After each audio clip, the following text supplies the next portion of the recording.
ভাই, ফেসবুকে তো অনেক সময় নষ্ট করছেন বেহুদা ভিডিও দেখে, কোনো প্রয়োজন ছাড়াই ভিডিও দেখে আপনি অনেক সময় নষ্ট করছেন। আজকে 2 মিনিট সময় কাজে লাগান, অনেক ফায়দা হবে। চলেন সময়টাকে মূল্যায়ন করি। ডাব্লিউ এর পরে আর থাকলে ডাব্লিউ উচ্চারিত হয় না। আমি আবারও বলছি, ডাব্লিউ এর পরে যদি আর থাকে তাহলে ডাব্লিউ উচ্চারিত হয় না। উদাহরণ খেয়াল করলেই সহজ হয়ে যাবে। দেখেন কায়দায় কি পড়ছিলাম, ডাব্লিউ এর পরে যদি আর থাকে তাহলে ডাব্লিউ উচ্চারিত হবে না। এই কারণে দেখেন WRITE রাইট উচ্চারণ হয়েছে কি, RITE এমনিতেই রাইট হয়।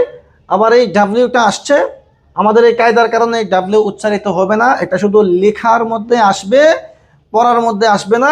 এখানে ওয়ারাইট বলা যাবে না, ডাব্লিউ যেহেতু আছে, ডাব্লিউটা তো মাঝে মাঝে ডাব্লিউ এবং ওয়াই তো সেমি ভাওয়েল, কাজেই ডাব্লিউকে উচ্চারণ করি যে ওয়ারাইট, ইটস রং। এই ডাব্লিউটা কি হবে না, উচ্চারিত হবে না, কাজেই রাইট।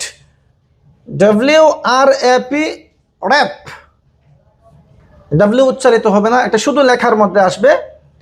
এরপরে WRONG রং। আপনি খেয়াল করেন, যদি আমি ডাব্লিউকে বাদ দিয়ে দেই, কেন বাদ দেওয়া হয়েছে? বাদ কিন্তু এমনিতেই দেওয়া হয় নাই, কারণ তাকে বাদ দিলে উচ্চারিত হয়, এই কারণেই মূলত বাদ দেওয়া হয়েছে।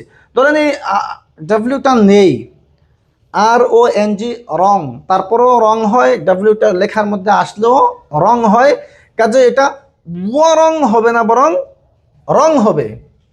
WRIST রিস্ট, মুরিস্ট হবে না, কি হবে? রিস্ট। নিয়মটা আবারও একবার রিপিট করি, ডাব্লিউ এর পরে যদি আর থাকে তাহলে ডাব্লিউ উচ্চারণ হয় না।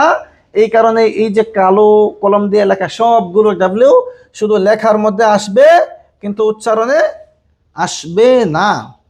আশা করি এই বিষয়টা আজকে জানার পরে কখনো এখন থেকে ওয়ারাইট বলবেন না, ওয়ারেব বলবেন না, ওয়ারং বলবেন না, তারপরে ওয়ারিস্ট বলবেন না। এই ভিডিওটা দেখে আপনার যদিও কোনো উপকার না হয়, ধরেন আপনার বয়স 25, 30, 35, 40 হয়ে গেছে, আপনার আর কোনো আশা নাই, কথার কথা, শেখার তো কোনো বয়স নাই, তারপরও আপনার সন্তানকে আপনি পড়াইতে পারবেন। আপনার ভাগিনা, ভাগিনী, ভাতিজা, ভাতিজি তাদেরকে শেখাইতে পারবেন। অথবা যে কোনো একটা বাচ্চা, আপনারও তো জীবনে মোবাইল তো চালান, ইন্টারনেট, ফেসবুক তো চালান, কখনো এই বিষয়গুলো আসে, পাসপোর্ট, হ্যাঁ, ভিসা, এই কার্ডগুলোতে ব্যাংকে গেলেও বিভিন্ন সময় ইংরেজির প্রয়োজন হয়। তো এই কায়দাগুলো শিখেন, লিখেন এবং চর্চা করেন। উপকার হলে একটু দোয়া করবেন। ভালো থাকবেন সবাই। আসসালামু আলাইকুম ওয়া রাহমাতুল্লাহি ওয়া বারাকাতুহু।